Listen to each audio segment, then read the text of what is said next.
Genie in the Lamp. Narrated by Julie Abel. Narrated for Cupido, in collaboration with SAGA.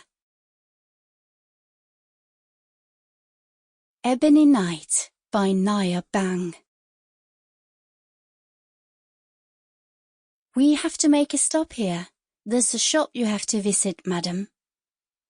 Mohammed, the chauffeur, had stopped the engine in the air-conditioned Mercedes outside the entrance to the area that contained the Giza pyramids and the famous Great Sphinx. I had hired Mohammed and his Mercedes for the whole day in an attempt to see all the historical monuments around Cairo before flying to Eritrea. My choice of Mohammed as my guide and chauffeur had quickly shown itself to be both a good and bad decision. His car was nice and cool, and he drove me around Cairo's chaotic traffic, knowing the city well. However, he seemed to have numerous agreements with a long line of bazaars, shops and tourist attractions that he insisted on stopping at during the trip.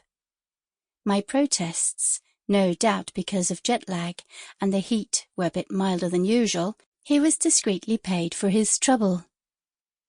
Often only 5 or 10 Egyptian pounds, but these small amounts certainly added up to a decent sum over the course of the day.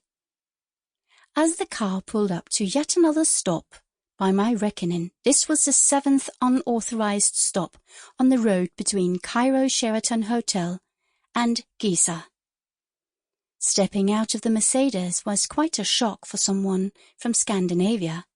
The heat and humidity hit me almost like a wall, but Mohammed quickly let me into the shadow of the whitewashed, low-rise house and into a business that bore the name Amir El Mahmoud and Sons. Fine original perfumes.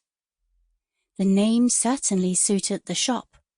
The smell inside was enough to knock you out practically. Still, the blinds and thick walls kept the sun and heat out. A lazy ventilator, with strips of silver paper fluttering away, stood buzzing behind the dark wooden counter with its impressive oriental carvings.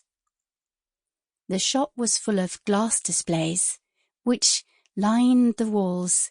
Inside were all kinds of bottles and excellent, strong-smelling contents. Still, you had to be able to speak Arabic to understand the ingredients.